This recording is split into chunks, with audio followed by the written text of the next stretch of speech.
শিবে আবু তালিব সে এক কারাগার, কাটলো সেথায় তোমার বহুদিন হলো পার। না খেয়ে না ঘুমে কত রাত কেঁদে কেঁদে দিন কায়েমের তরে ধৈর্য ধরে ধরে হে রাসূল এসে গেল বদর উহুদ খন্দক পরীক্ষা, জামাল দিয়ে পাশ হলো সকল পরীক্ষা। অবশেষে হয়ে গেল দিন কায়েমের বিজয় তরী। রাসূল আমার বলে দিলেন খায়রুল কুরুনি করনি। সবাই বলুন বালাগাল উলা বিকামালিহি কাশাফাত তুজা বিজামালিহি হাসনাত জামিউ খিসালিহি সাল্লু। مشرق حب محمد مطلع ديوان ما، مطلع خورشید سقاس سینه سوزان ما، بلغ العلا كشف التجا بجماله حسنت جميع خصاله।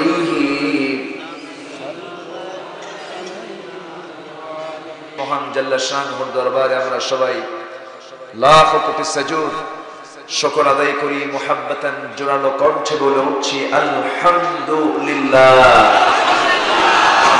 আবার বলছি আলহামদুলিল্লাহ। চিৎকার মেরে বলুন আল্লাহুম্মা ইন্নী আসআলুকা আল হুদা ওয়াত তুকা ওয়াল আফাফা ওয়াল গিনা। সবাই বলি আল্লাহুম্মা লাকা আসলামতু ওয়া বিকা আমানতু ওয়া আলাইকা তাওয়াক্কালতু ওয়া ইলাইকা আনাবতু ওয়া বিকা খাসামতু। আমরা আল্লাহ তাআলার শুকর আদায় করে নিলাম। সম্মানিত হাজিরিন, আমরা এমন একটি জায়গায় বসে আছি যে জায়গাটা এত বরকতপূর্ণ। যদি আমরা দেখতে পেতাম ফেরেশতাদেরকে তাহলে আমরা বসার জায়গা পেতাম না।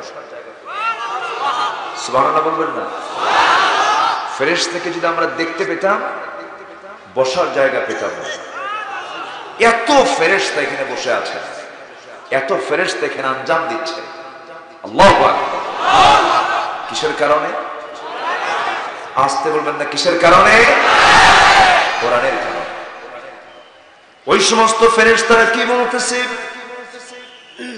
ওই সমস্ত ফেরেশতারা বলছেন ও আল্লাহ দেখো তোমার বান্দাগুলো কোরআন শুনতে এসেছে। আল্লাহ তখন বলছেন ও ফেরেশতারা এই বান্দাগুলো আমাকে দেখতে আসলো, আমার কোরআন শুনতে আসলো, আমার দ্বীন বোঝার জন্য হাজির হলো। এই সমস্ত বান্দা আমাকে দেখে নাই, আমার রাসূলকে দেখে নাই, জান্নাত দেখে নাই, জাহান্নাম দেখে নাই। কোরআনকে বিশ্বাস করে, হাদিসকে বিশ্বাস করে এই সমস্ত বান্দা আমার টানে এসে বসে আছে। ও ফেরেশতারা সাক্ষী থাক, এই সমস্ত বান্দার তামাম জিন্দেগীর সমস্ত গুনাহ আমি আল্লাহ রাব্বুল আলামিন মাফ করে দিলাম। জোরে বলি সুবহানাল্লাহ। এত বরকত এই মাহফিল। নামাজ না পড়লেও চলবে নাকি? আবার এমন কিছু ভাবতেছেন নাকি? খুব বরকত এটা। সম্মানিত ভাইয়েরা, কেমন বরকত? মাজলিসু ফিকহিন খায়রুম মিন 60 সানা। দ্বীনের আলোচনার একটি বৈঠক, একটি মুহূর্ত, একটানা 60 বছর নফল ইবাদত করলে যে সওয়াব হওয়ার কথা তার চেয়ে বেশি সওয়াব দিয়ে দেন এমন একটি বৈঠকে কেউ বসলে বলে। তাহলে কি বোঝা গেল আমরা কি বরকতি জায়গায় বসে আছি? আজকে আমার আলোচনার সাবজেক্ট হলো আনুগত্য। আলোচনার সাবজেক্ট কি? আনুগত্য, ইতাআত। আল্লাহ রাব্বুল আলামিন সূরা নিসার ভিতরে 69 নম্বর আয়াতে সুন্দর করে বলছেন, ওয়া মান ইউতি'ইল্লাহা ওয়ার রাসূল ফাউলাইকা মা'আল্লাযীনা আন'আমা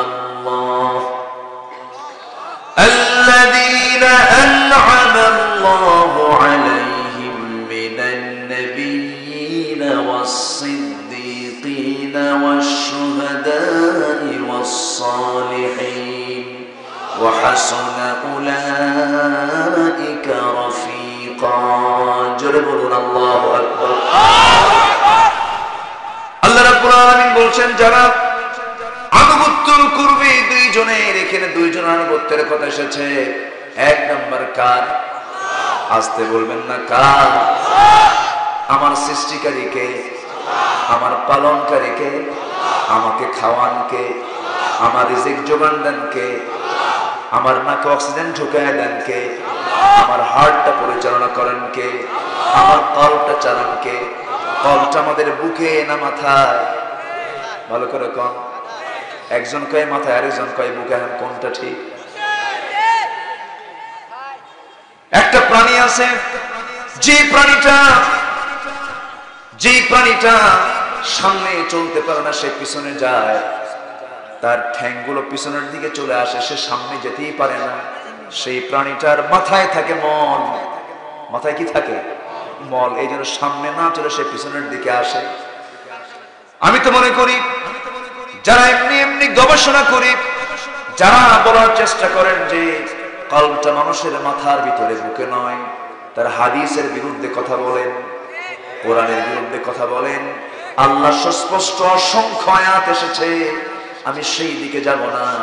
কলবুল্লাতি, এই কলবটা কোথায়? আল্লাহ পাক কলব আল্লাতি ফিস সুদুর, আল্লাহ বলেছেন ওমা তুখফিস সুদুর ওয়া হুসিলা মা ফিস সুদুর। অনেক আয়াত আছে। সেই কলবটা হলো তোমাদের বক্ষের ভিতরে, এটাই হলো কলবের জায়গা।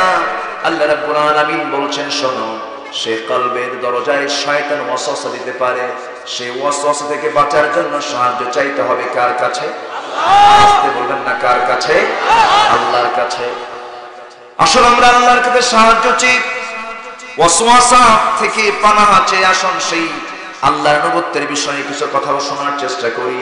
আমরা সবাই চোখ মিলিয়ে বলি, কুল আউযু বিরাব্বিন নাস। সবাই বলুন, কুল আউযু বিরাব্বিন নাস মালিকিন নাস ইলাহিন নাস মিন শাররিল ওয়াসওয়াসিল খান্নাস আল্লাযী ইউওয়াসবিসু ফি কুলুবিন নাস। মনে হয় ভুল হয়েছে, টের পাচ্ছেন? আল্লাযী ইউওয়াসবিসু ফি সুদুরিন নাস মিনাল জিন্নাতি ওয়ান নাস। শয়তান ওয়াসওয়াসা দেয় মানুষের কলবে না সুদূরে? সুদূরে কলবে ওয়াসওয়াসা দিতে পারে না, কলবের মধ্যে ঢুকতে পারে না। কলবের দরজায় গিয়ে হিট মারে। কি মারে? হিট মারে। কিন্তু কলবের ভিতরে এসে ঢুকতে পারে না। সদর হলো কলবের দরজা, কলবের দরজা হলো সদর। সেই সদরে গিয়ে হিট মারে, কিন্তু সে ভিতরে ঢুকতে পারে না। কারণ ওই রূহটা কার নির্দেশে চলে? আসতে বলবেন না, কার? আল্লাহর নির্দেশে। কারণ ইন্না কাইদাশ শাইতানি কানা দাঈফা, নিঃসন্দেহে শয়তানের কৌশল সব সময়ের জন্য সবল না, অতিশয় দুর্বল। খুব দুর্বল, পারবে না সে। শুধুমাত্র একটা হুঙ্কার ছাড়বেন, আল্লাহু আকবার বলার সঙ্গে সঙ্গে শয়তান সঙ্গে সঙ্গে পালায়া দৌড়ায়। বলি আল্লাহু আকবার, আল্লাহু আকবার। ডোনাল্ড ট্রাম্পের একটা প্রোগ্রাম দেখলাম সেদিন। ডোনাল্ড ট্রাম্প চেনেন তো? বিশ্বের বড় ছোট মোটো একটা বুড়াও ডোনাল্ড ট্রাম্প। এই ডোনাল্ড ট্রাম্প সে মিডল ইস্টের কোন একটা দেশে এসেছে একটা প্রোগ্রামে যোগদান করতে, সব মুসলমান সেখানে ম্যাক্সিমাম। তো তার বক্তব্যের মাঝে কোন এক আল্লাহর গোলাম, আল্লাহর বান্দা মুসলমান, সে আবার হঠাৎ করে দেখবেন মুসলমানরা কিন্তু কথা বলতে আল্লাহু আকবার বলে, বল না? তো একজন বলে ফেলছে আল্লাহু আকবার। ডোনাল্ড ট্রাম্প এই আল্লাহু আকবার শুনে মাইক থেকে মারছে দৌড়। এই কথা কি বুঝতেছেন? মানে এই শব্দ ওদের কাছে ত্রাস সৃষ্টি করে দেয়। মুসলমানদের বিজয় এসেছে এই স্লোগান দিয়ে। বলুন না লিল্লাহে তাকবীর। এটা ঝাঁজ আছে, এটা ঝাল আছে। অনেকে এই স্লোগান সহ্য করতে পারেন না, আছে না? আসতে বলবেন না, আছে না? শুনলে ওর গায়ে চলে। যার গা চলে আল্লাহর নাম শুনলে ওর জন্মে ভেজাল আছে। আল্লাহর নাম শুনলে যার মেজাজ গরম হয়, আমি মনে করি রক্তের মধ্যে হামান, নমরুদ, সাদ্দাদের রক্ত লুকানো আছে। আমার প্রতিটি পার্টসে অবদান কার? কোন দেহটা, দেহের কোন অংশের দরকার নাই? হ্যাঁ, সব দরকার, সব দরকার। শুধু একবার জ্বর আসুক মনে হয় মরে গেলাম, ঠিক কিনা? 6 বার পায়খানা করলে বউরে কয় আম্মা আসসালামু আলাইকুম, খুশ থাকেন। আর সে আল্লাহরে ভুলে যাও, সে আল্লাহর নাম নিলে তোমার বিরক্ত লাগে। আল্লাহ কি পারেন না, জোরে করে সুবহানাল্লাহ। কি বীর পুরুষ, বুক উঁচু করে হাঁটে, বিশাল চেহারা। খেলে আল্লাহ শুধু একটু ডাইরেক্ট লাইন করে দিবে, বুঝেন না? উদাহরণ এটা ডাইরেক্ট লাইন হয়ে গেলে শেষ, শক্তি নাই। কে পারে? আসতে বলবেন না, কে পারে? যে রক্তের প্রবাহ নিয়ন্ত্রণ আল্লাহ তাআলা চালান, তোমার চক্ষু আল্লাহ তাআলা চালান, তোমার হাত আল্লাহ তাআলা চালান, সে আল্লাহকে তুমি ভুলে থাকো? সম্মানিত ভাইয়েরা, এজন্য আনুগত্য হবে কার? আসতে বলবেন না, কার? বিচার কি হবে একদিন? কোন দিন? হাসর কি আছে? বিশ্বাস হয়? মরে গেলে হাড্ডি, ছিঁড়ে গেলে তেনা, এরকম কিছু না তো। নগদ চাপাও, হাত পেতে নাও, বাকির খাতায় শূন্য থাক। দূরের বাদ্য কিরাব শুনে মাঝখানে যে বেজায় থাক, শয়তান কারে কয় দেখে? এরকম শয়তান কিছু আছে না নাই? পরকাল ছাড়া মানুষ ভালো হবে না, পরকালের ভয় ছাড়া মানুষ কখনো ভালো হবে না। বান্দার মধ্যে থাকতে হবে রবের ভয়, রবের ভয়। আমার রবকে, আমার রবকে, আল্লাহ আমাকে হেফাজত করবেন, আল্লাহ আমাকে বাঁচাবেন। আপনি পালাবেন কোথায়? আমি পালাবো কোথায়? পালানোর জন্য কোন রাস্তা খোলা নাই আমার আপনার জন্য। দৌড় মারবেন কোথায় আপনি? ওই আসমানের মালিকেরা আল্লাহর, জমিনের মালিকেরা আল্লাহ। কোথাও আপনি যেতে পারবেন না, সমস্ত ইমিগ্রেশন আপনাকে আটকায় দেবে।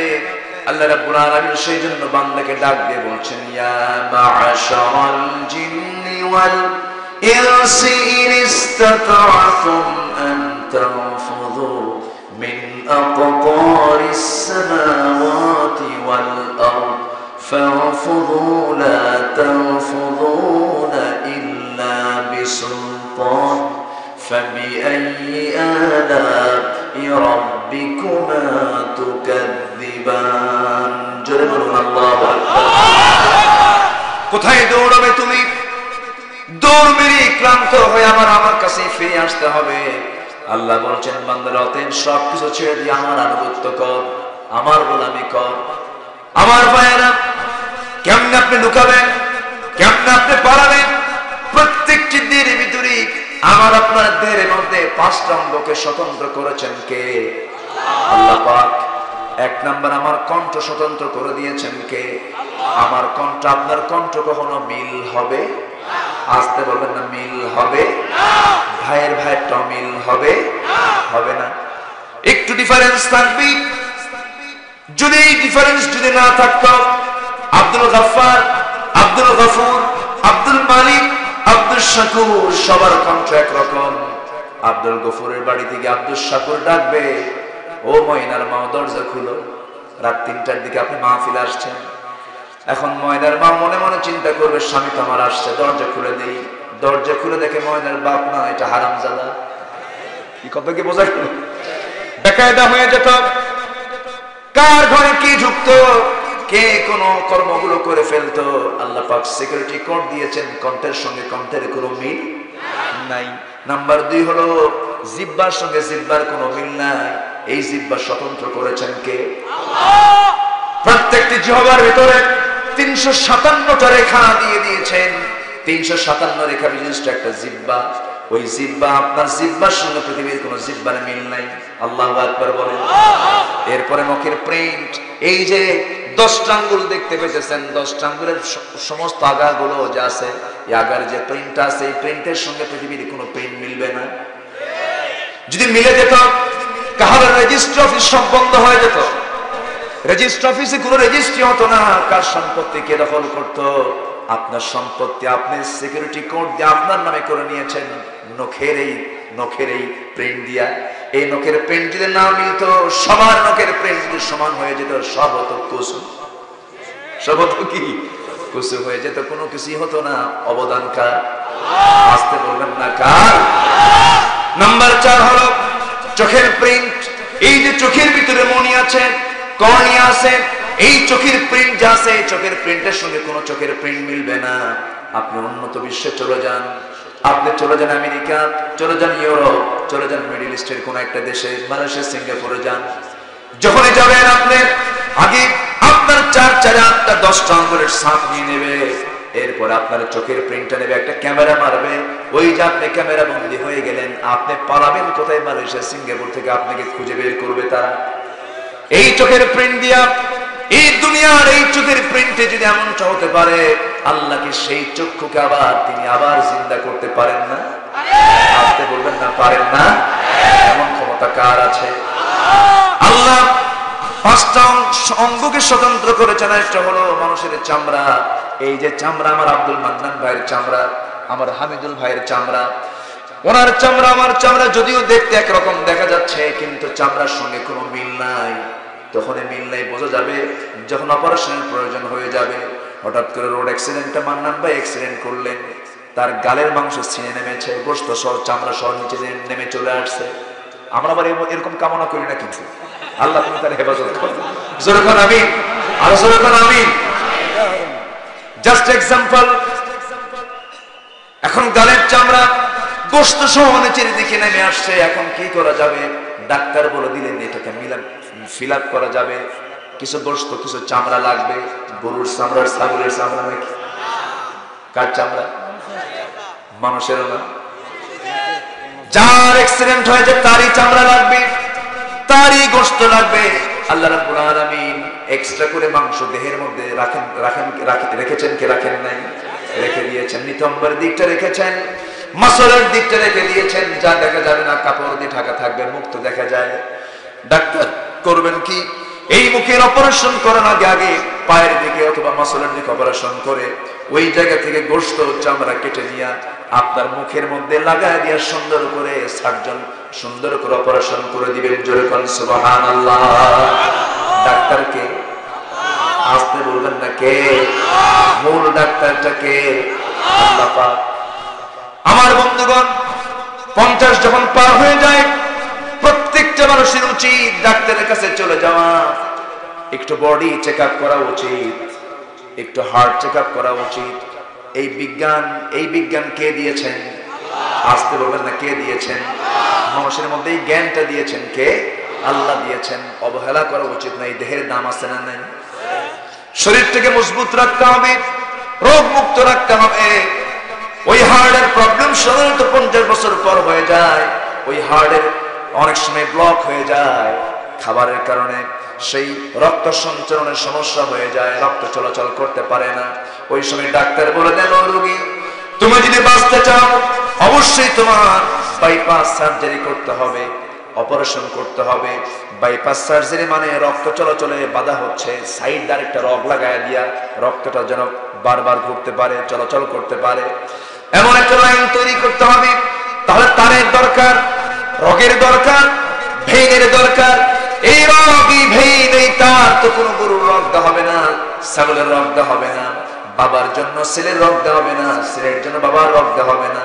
আল্লাহ আমার এমন রব, আল্লাহ আমার এমন প্রভু।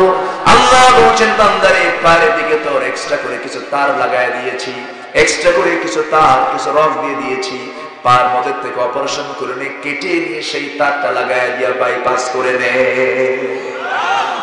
একটু আস্তে কোন সুবহানাল্লাহ, আরো জোরে বলুন সুবহানাল্লাহ।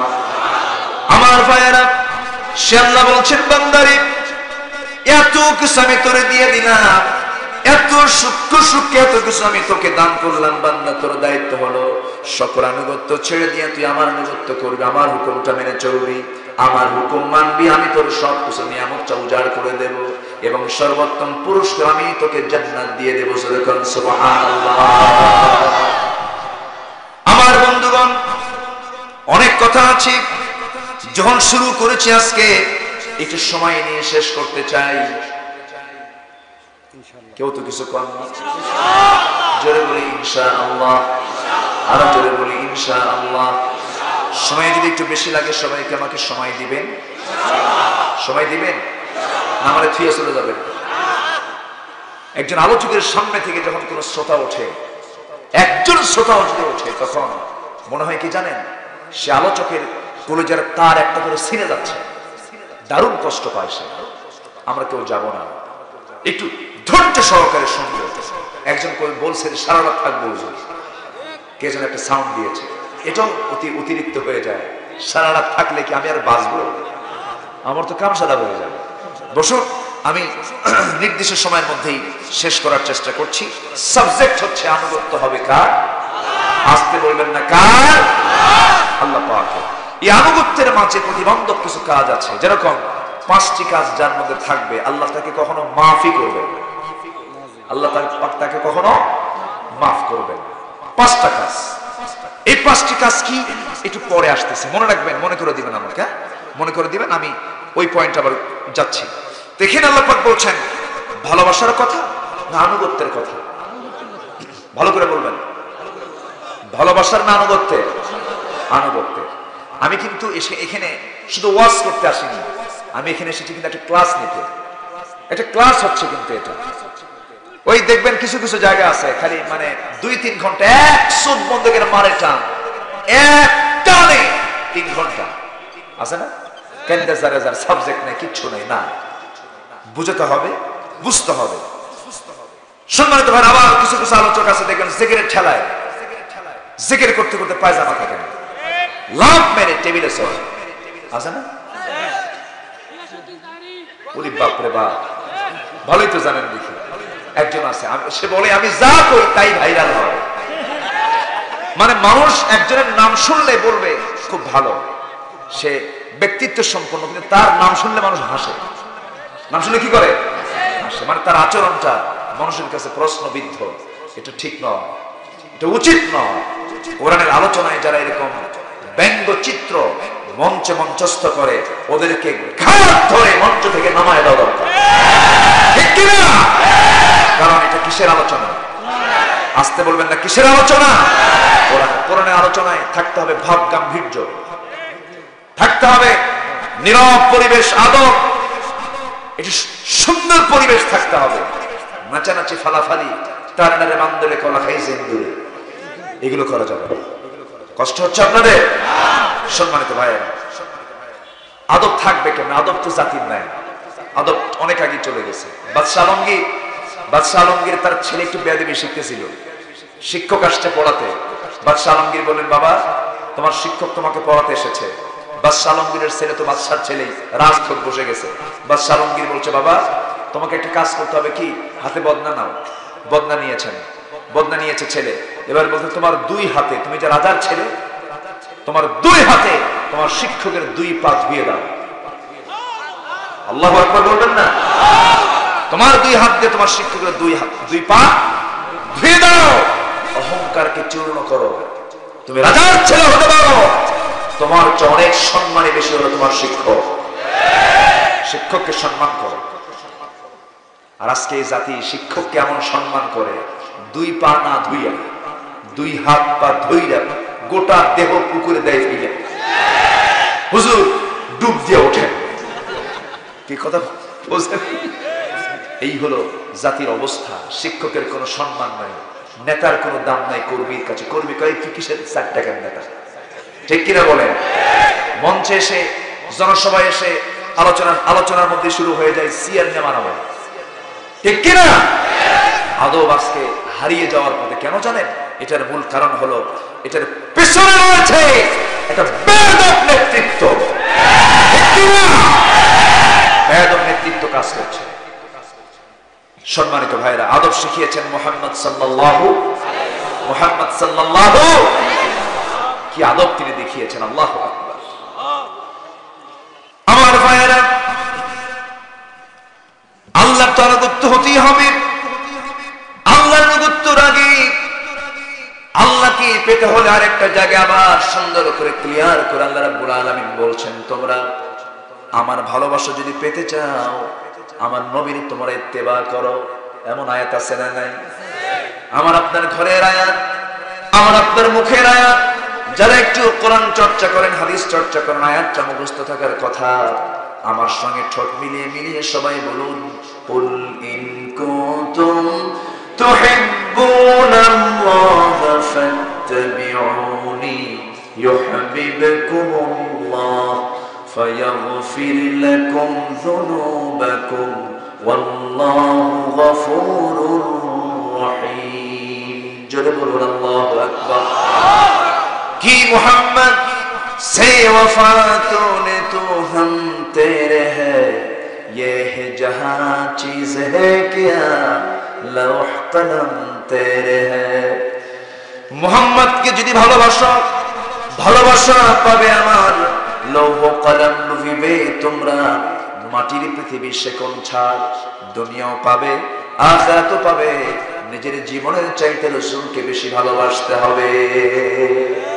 জোরে বলি সুবহানাল্লাহ, আরো জোরে বলি সুবহানাল্লাহ। আমার আল্লাহর পরিচয় আমার আল্লাহ নিজে দিয়েছেন। আমরা সবাই ঠোঁট মিলিয়ে বলি আলহামদুলিল্লাহি রাব্বিল আলামিন।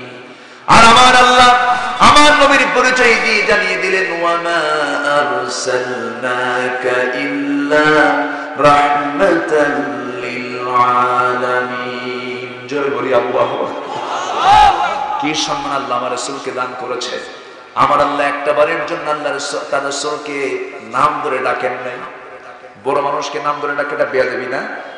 আপনার শিক্ষককে আপনি ডাকবেন, এই ইসমাইল ভাই দিকে আসো, ভালো বলবে কেউ? আল্লাহ কত বড়, আল্লাহ কত বড় মহান, সে আল্লাহ পর্যন্ত আমার রাসূলকে নাম ধরে ডাকেন না, সম্মান দিয়ে কথা বলেন। এই সম্মান রাসূলকে কে দিয়েছেন? আসতে বলবেন না, কে দিয়েছেন? এই কোরআন শরীফ ছেড়ে দিলাম আপনার সামনে, যতগুলো আয়াত আছে সমস্ত আয়াতকে আপনি রিসার্চ করুন।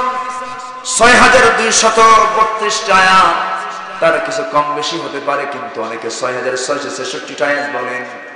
এটা কিন্তু সহিহ আয়াত নয়।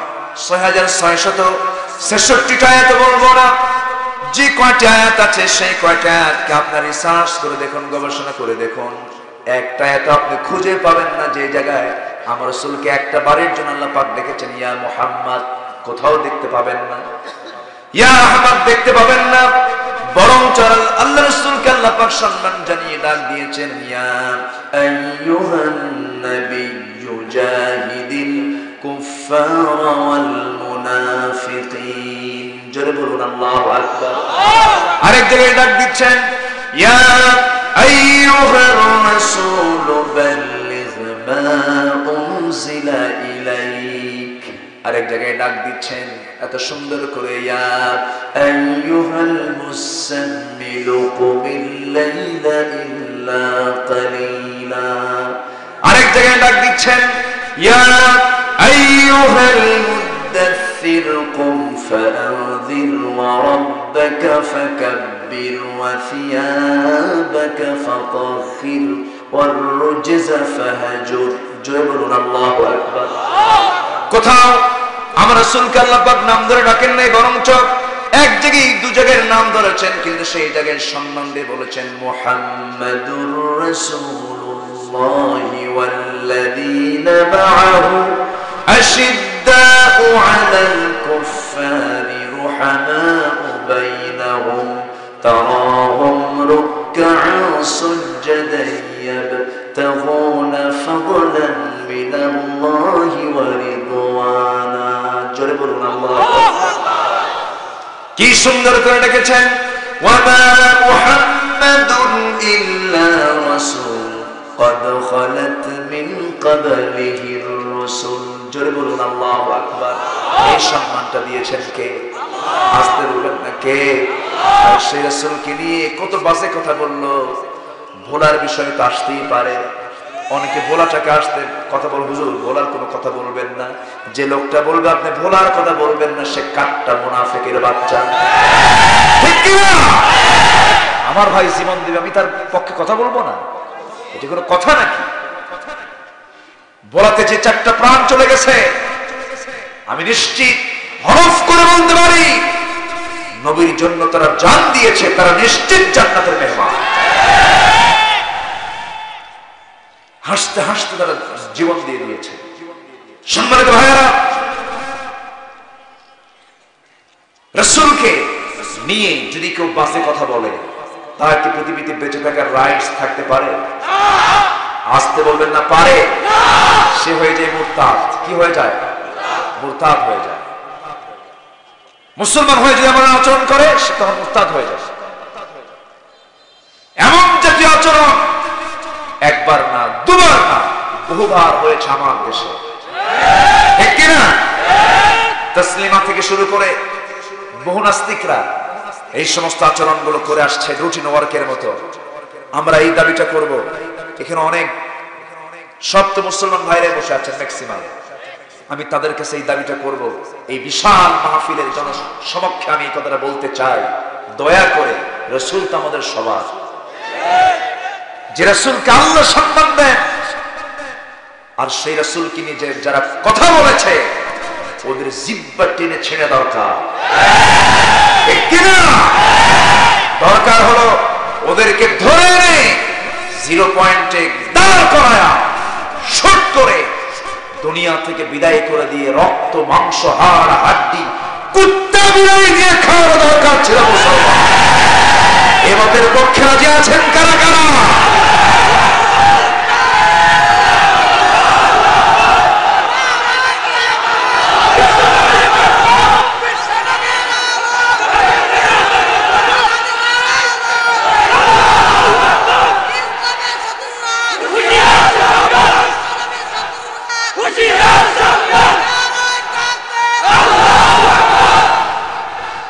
আল্লাহ সবার হাতকে কবুল করুন। জোরে বলে আমিন। আরো জোরে আমিন। এটা কোনো কথা? রাসূলকে নিয়ে কথা বলা হয়, আমরা চুপ থাকি। আল্লাহর কসম, আমরা যদি চুপ থাকি, যদি কথা না বলি, আমার নবী আমার আপনার জন্য সুপারিশ করবেন না, করবেন না, করবেন না। ঠিক কি না? এখানে ঈমানি দায়িত্ব আছে না নাই? আমার বাপ বড় না রাসূল বড়? আমি বড় না রাসূল বড়? আমার বউ বড় না রাসূল বড়? পৃথিবীর সকল মানুষ বড় না রাসূল বড়? আমার বাপকে কেউ গালি দিলে আমি সহ্য করতে পারি, আমাকে গালি দিলে আমি সহ্য করতে পারি। রাসূলকে গালি দিয়ে তুই আমার সামনে দিয়ে যাবি, কলমের তথি সিম্মাদের ছিড়ব আমরা। এই জায়গায় কোনো ছাড় দেওয়া যাবে না। ছাড় না দেওয়ার মডেল ছিলেন ওমর ফারুক রাদিয়াল্লাহু তাআলা। আল্লাহু আকবার। হয়তো বলবেন আপনি উগ্রবাদী কথা বলছেন। না, এটা উগ্রবাদীর বক্তব্য এটা নয়, নবীজির ভালোবাসার বক্তব্য এটা। আরে সাহাবী রাসূলকে কি ভালোবাসা দিয়েছেন, কি ভালোবাসা দিয়েছেন। সব ছেড়ে চলে গেছেন, নবী গেছেন মদিনায়, তারাও গেছেন মদিনায়। সুবহানাল্লাহ। কেউ থাকেন না। বিশাল বড় বিজনেস, খেজুরের বড় বড় বাগান। রাসূল বলেন আমি চলে যাচ্ছি। আব্দুর রহমান ইবনে আউফ বিশাল বড় ব্যবসায়ী, তিনি বলেন হুজুর আপনি যাচ্ছেন, আমি থাকবো? আপনি তো সবচেয়ে আমার জীবনের সবচেয়ে বড় দৌলত। আপনি যাবেন, আমার এই দৌলত আমি কি করব? আমি সব ছবি আমি আপনার পিছনে রওনা দিলাম। সাথে রওনা দিয়েছেন, মদিনায় চলে আসছেন। রাসূলুল্লাহ, আব্দুর রহমান তোমার বউ তো নাই, কষ্ট হচ্ছে না? হুজুর জান্নাতে আল্লাহ পাক তো আমাকে অনেক বউ দিবে। একটু আসতে বলেন সুবহানাল্লাহ। সবাই কি বউ নিতে চান? দেখছেন অনেক বুড়া চাচা কয় চাই, বউ নেন নাই। বউ নিয়ামত, বলি আলহামদুলিল্লাহ। আল্লাহ তুমি আমার মানিক ভাইকে একটা সুন্দর বউ জুটাই দাও। জোরে বলি আমিন। আগামী বছর আমরা তাকে দেখতে চাই, তার নতুন মেহমান বাড়িতে তিনি তুলেছেন, বলি ইনশাআল্লাহ।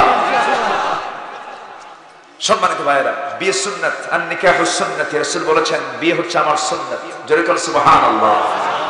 বিয়ে আমার সুন্নাত, বিয়ে করা উচিত। বিয়ে করলে ঈমান তাজা হয়, মজবুত হয়, পর নারীর দিকে নজর যাবে না, তখন ঈমানটা কন্ট্রোল হবে, চাহিদা মিটবে, দাওয়াতও পাওয়া যাবে। দেখছেন মনে হয় শরীরকে খুব জ্বালাইছেন আপনি। সম্মানিত ভাইয়েরা, রাসূল বিয়ে করেছেন, রাসূল জামাইও ছিলেন। আলহামদুলিল্লাহ বলবেন না? তিনি এমন জামাই ছিলেন, এমন স্বামী ছিলেন, বউ হলো 15 বছরের বড়, শ্বশুর নাই শাশুড়ি নাই। দাওয়াত খাবেন কখন? আপনি নয় দাওয়াত খাইছেন, কিন্তু রাসূল তো দাওয়াত খেতে পারেন না। আল্লাহু আকবার বলেন। আবার এমনও জামাই তিনি ছিলেন, জামাই ছোট শ্বশুর বয়সে, জামাই বড় শ্বশুর বয়সে ছোট। সুবহানাল্লাহ বলেন। সবকিছুর মডেল ছিলেন তিনি। কেন জানেন? বিধবা নারীকে তিনি বিয়ে করে প্রমাণ করে দিলেন, ও পৃথিবীর যুবকরা, অসহায়দের পাশে তোমরা দাঁড়াও। ঠিক কিনা? আজকের কোন যুবক যদি কোনো বিধবা মহিলাকে বিয়ে করে, বয়স্ক মহিলাকে, সমাজের লোকেরা বলে দেখ নজর আর খুঁজে পায় নাই। এরকম কিছু বলার লোক আছে না নাই? আবার বুড়া চাচা যদি বুড়া বয়সে, তার যোগ্যতা আছে, তার শক্তি সামর্থ্য আছে, যদি কোনো কম বয়সী মহিলাকে বিয়ে করে, দেখ বুড়ার নজর দেখ। এরকম আছে না নাই? এগুলো কথা যেন না বের হয়, জন্য মডেল বানিয়ে দিয়েছেন মুহাম্মদ সাল্লাল্লাহু। আল্লাহ সব রাসূলকে আল্লাহ পাক সব মডেল বানিয়েছেন। আল্লাহু আকবার বলেন। বিয়ে করলে ঈমান তাজা হবে। কেন?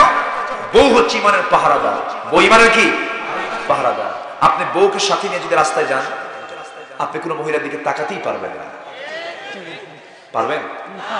বউকে সাথে নিয়ে যদি আপনি অন্য মহিলার দিকে যদি ফেল করে চায় থাকেন, আর যদি বউ দেখে, এই কি ঠিক কি দেখো, নজর এত খারাপ কেন?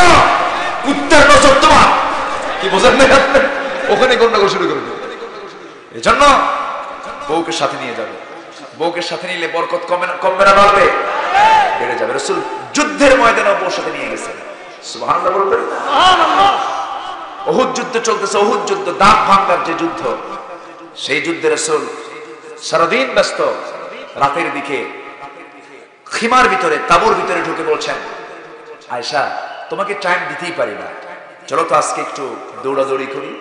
সুবহানাল্লাহ বলবেন না? দৌড়াই। হযরত আয়েশা বলেন, রাসূল আমাকে বললেন, আমি প্রস্তুতি নিয়ে নিলাম। নবী আমার সঙ্গে দৌড় শুরু করে দিলেন। সেই দৌড় এক পর্যায়ে আমি বিজয়ী হয়ে গেলাম। দৌড় বাঁধলাম, নবীজিকে পিছে ফেলে দিলাম। আমার নবীজিকে পিছে ফেলে দেওয়ার মতো কোন মানুষ পৃথিবীতে আছে নাকি? আসতে বলবেন না, আছে নাকি? রাসূল নিজে হেরে গেলেন কার খুশির জন্য? আল্লাহ, আয়েশার জন্য। জোরে বলেন সুবহানাল্লাহ। আমার স্ত্রী যেন খুশি হয়ে যায়, সে যেন ফার্স্ট হয়ে যায়।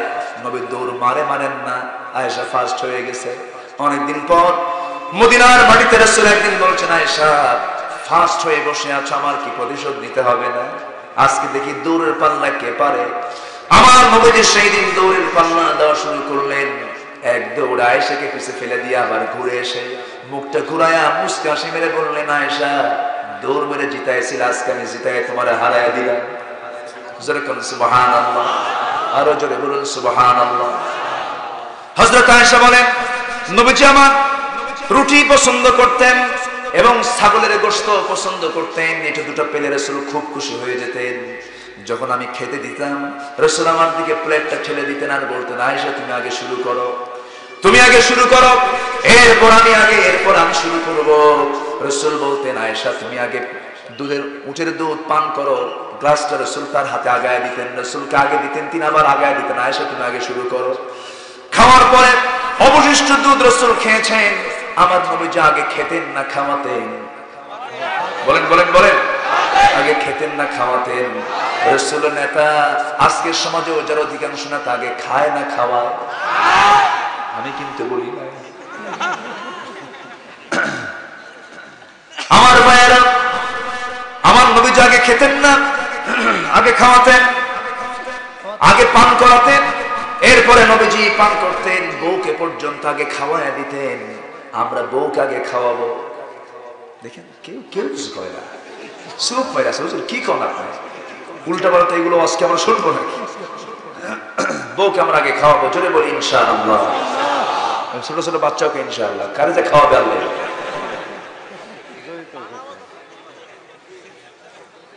কষ্ট হচ্ছে আপনাদের? আলোচনা চালিয়ে যাব, জোরে বলি ইনশাআল্লাহ। নবীজির সিরাত কত সুন্দর, নবীজির আদর্শ কত সুন্দর। আল্লাহু আকবার। আজকে আমাকে মানিক ভাই ইলিশ খাওয়ালেন, ইলিশ মাছ, ইলিশ খাওয়াচ্ছেন, কারণ যে খাওয়াবে তার শুকর আদায় করা দরকার, তাই না? আল্লাহুম্মা আত'ইম মান আত'আমানি ওয়া আসকি মান সাকানি। আল্লাহ তুমি তাকে খাওয়াও যে আমাকে খাওয়ালো, আল্লাহ তুমি তাকে পান করো যে আমাকে পান করালো। কত শ্রেষ্ঠ দোয়া! আল্লাহু আকবার। অতএব আগে খাওয়া দরকার না খাওয়ানো দরকার? যে খাওয়ায় সে বরকত বেশি পায়, সে দোয়াও বেশি পায়। আল্লাহুম্মা আত'ইম মান আত'আমানি ওয়া আসকি মান সাকানি। আল্লাহু আকবার। তো এই ইলিশ মাছ, রুই মাছ, কাতল মাছ কিনে আনে স্বামী, ঠিক আছে আপনি কিনে আনেন। এই কোটা বাড়া রান্না বান্না কি করে? বউ করে, স্ত্রী করে। আচ্ছা, রান্না বান্না করে ওই মাছের কল্লা, মাছের যে মাথাটা, এটা কে খায়? স্বামী খায়। স্বামী খায় না? খান আবার কম না কেন? খায় না? খান, সমস্যা নেই। আপনি 8 দিন খান, 10 দিন খান, 12 দিন খান, 2 সপ্তাহ খান, অন্তত একটা দিন তো অন্তত ইলিশের মাথা নিয়ে বলা উচিত, ময়না তুমি একটু খাও। একজন খুশি।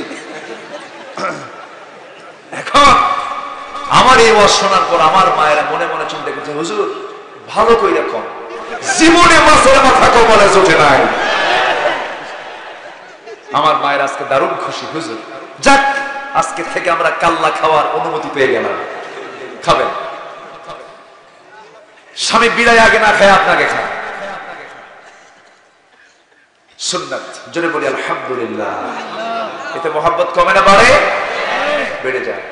আব্দুর রহমান ইবনে আওফ মদিনায় চলে গেছেন, বউ নাই, রাসূল কাঁদেন আব্দুর রহমানের জন্য। রাসূল বলছেন, আব্দুর রহমান তোমার কষ্ট হচ্ছে না? হুজুর কি কষ্ট? আপনাকে দেখলে সব কষ্ট ভুলে যায়। জোরে বলি সুবহানাল্লাহ। আমার নবীজি তার এই কষ্ট সহ্য করতে পারলেন না। নবীজি করলেন কি? মদিনার সবচেয়ে বড় একজন ধনী সাহাবী আনসার সাহাবীকে ডাক দিয়ে বললেন, আনসার তুমি কি একটু নুসরাত করবে নাকি? কি তোমাকে অবশ্যই একটা কাজ দেব। কি কাজ? আমার আব্দুর রহমান ধনী মানুষ, বউ নাই, টাকা নাই, পয়সা নাই, কেমন করে চলবে সে? তুমি একটু তার দিকে সুনজর রাখো। সাহাবী তাকে নিয়ে চলে গেলেন, তার 2টা বাগান দেখাইয়া দিলেন। এই 2টা বাগান দেখাইয়া দিয়ে বললেন, এই 2টা বাগানের মালিক আল্লাহ পাক আমাকে বানিয়েছেন, আর এটাও তোমাকে জানিয়ে দেই, এই মদিনার মধ্যে সবচেয়ে বড় বড় 2টি বাগান, এটা আমার 2টা বাগান। তুমি যেটা চাবে সেটা আমি তোমার নামে দলিল করে দেব। আর আমার 2টা বউ আছে, আমার একটা বউ হলেও চলবে। আল্লাহ আমাকে 2 জন স্ত্রী দান করেছেন, 2 জন স্ত্রী তোমার সামনে হাজির করে দেব। যাকে পছন্দ হবে আমি তাকে তালাক দেব, এরপরে তুমি তাকে বিয়ে করে নেবে। সুবহানাল্লাহ। আল্লাহু আকবার। কি ভালোবাসা! সেই ভালোবাসা আজকে আছে নাকি? কি ভালোবাসা আমরা পেলাম ইউনিভার্সিটি থেকে। ওই সে আমরার মা তাকে বলেছিল, ভার্সিটিতে যাওয়ার আগে তোমার খালির মা বলেছিল, আমরার বাবা যেখানে যাবে 5 ওয়াক্ত নামাজ পড়বে। ছেলেটা 5 ওয়াক্ত নামাজ পড়ে, গিরার উপরে প্যান্ট পরে, মাথায় টুপি রাখে, মুখে দাড়ি রেখেছে, ছোট্ট ছোট্ট দাড়ি। এই কচি একটা সন্তান, আমার দেশের গর্ব। সে দেশের পক্ষে কিছু কথা বলেছে, ফেসবুকে স্ট্যাটাস দিয়েছে। যারা স্ট্যাটাসটা পড়েছেন, কত সুদূর প্রসারী স্ট্যাটাস, সে দেশকে মন থেকে ভালোবাসতো। এই আমরার কি জীবন দিতে হলো কেন? এই আবরারকে জীবন কেন দিতে হলো?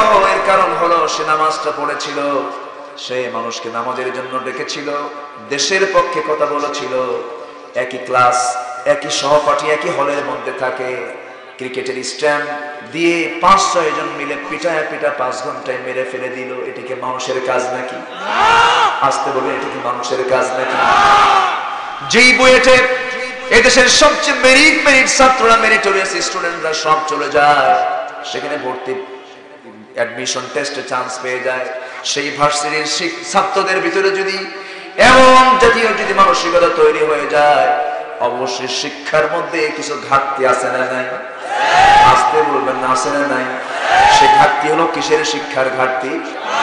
আসতে বলবেন না, কিসের শিক্ষা? কোরআনের শিক্ষা যদি সেখানে চালু হয়ে যেত, তাহলে ইঞ্জিনিয়ার গুলো রডে ফাঁকি দিত না, ওই ইঞ্জিনিয়ার গুলো কোন ইঞ্জিনিয়ারিং প্ল্যানে ফাঁকি দিত না। মেডিকেল সায়েন্সের ভিতরে যদি কোরআন শিক্ষার সাবজেক্টটা বাধ্যতামূলক করে দেওয়া হতো, কোন ডাক্তাররা অপারেশন করতে যায় জব করতো না। আসতে বলবেন না, সেরকম ঠিক কিনা? যদি এই কোরআন শিক্ষা যদি কমার্সে কোন সাবজেক্টে দেওয়া হতো, ব্যাংকে গিয়ে, ব্যাংকে চাকরি করতে গিয়ে ম্যানেজার সাহেব কোন দুর্নীতির আশ্রয় নিত না, ব্যাংকের টাকা হরিলুট করতো না। সব জায়গায় শিক্ষার দরকার। কিসের শিক্ষা বলেন? আসতে বলবেন না, কিসের শিক্ষা? সব জাতি ভালো হয়ে যাবে, সব ভালো হয়ে যাবে। আমার বন্ধুগণ, সেই ভালোবাসা আজকে হারিয়ে যাবার পথে। সব বিদায় ঘন্টার জন্য বেজে গেছে, কেউ কাউকে দাম দেয় না, সম্মান করে না। বুড়ো বয়সে বাপকে বোঝা মনে করে বৃদ্ধাশ্রমে থুয়ে আসে, আছে না?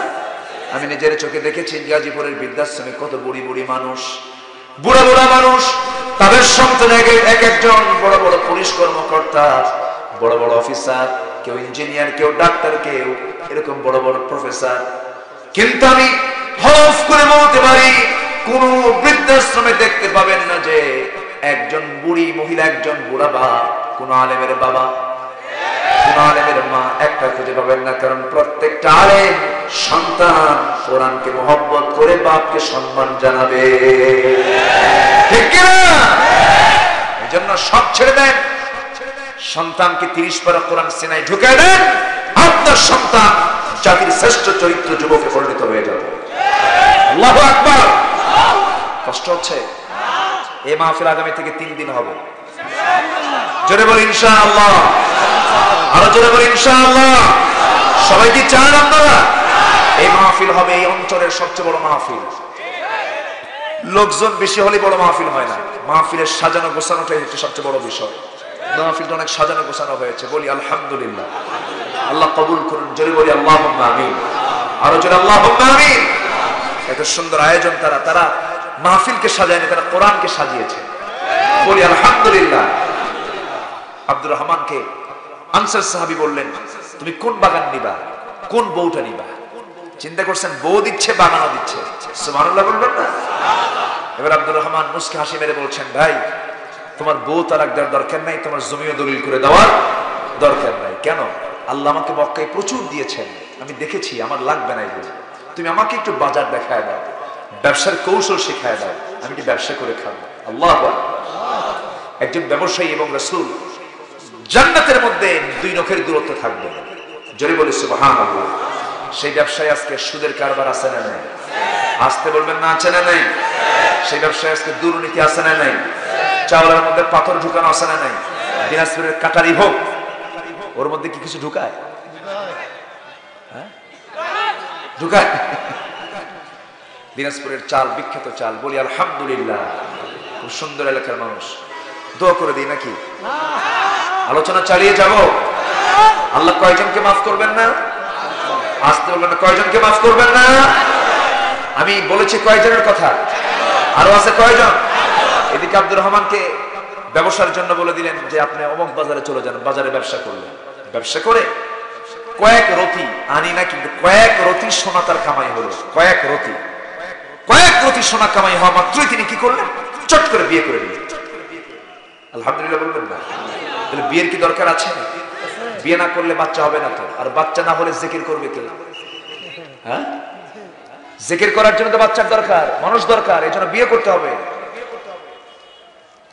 সবাই বিয়ে করতে রাজি আছেন? বুড়া চাচা রাজি আছে ইনশাআল্লাহ। বুড়ি জানলে কিন্তু খবর আছে। আব্দুর রহমান ইবনে আউফ বিয়ে করে নিলেন, কিন্তু সেই বিয়েতে দাওয়াত পাননি আমার রাসূল। আমার রাসূল বিয়েতে দাওয়াত পান নাই, বিয়ে হয়ে গেছে 3-4 দিন খবর নাই। 3-4 দিন পর আমার নবীর কাছে তিনি দেখা করার জন্য আসলেন। আমার নবীর সামনে যখন তিনি এসেছেন, সুন্দর জামা গায়ে দিয়ে এসেছেন, গায়ে সুন্দর সুগন্ধি লাগায় এসেছেন এবং তাকে সুন্দর দেখা যাচ্ছিল। বিয়ের পর কিন্তু মানুষের চেহারার মধ্যে একটা আলাদা সৌন্দর্য আসে না? এই সৌন্দর্য কে দিয়ে দেন? কিন্তু এই সৌন্দর্য তার আসবে না যে বিয়ের আগে ওয়াকাম করছে। কি কথা কি বোঝা গেল? এরকম ওয়াকাম পুরুষ নাই তো? আছে আছে সমাজে আছে না নাই? এখানে না হয় না, এইখানে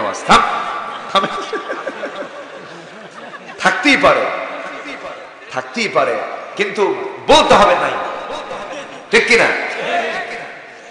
আল্লাহর কাছে বলবো, আল্লাহ আমি করছি ওয়াকাম, মাফ করে দিই।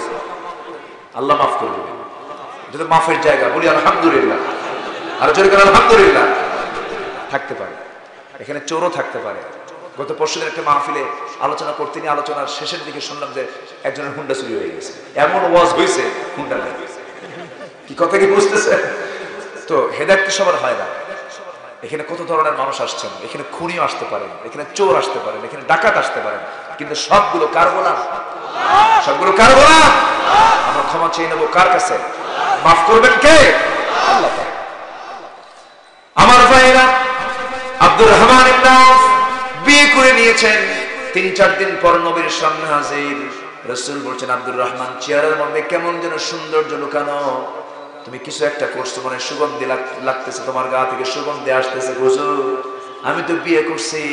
রাসূল বলেন, বিয়ে করলা তুমি, দাওয়াত পেলাম না? আমি একসঙ্গে হিজরত করলাম, একসঙ্গে মক্কা থেকে মদিনায় চলে এলাম, তুমি বিয়ে করলে আমাকে দাওয়াত দিলে না কেন?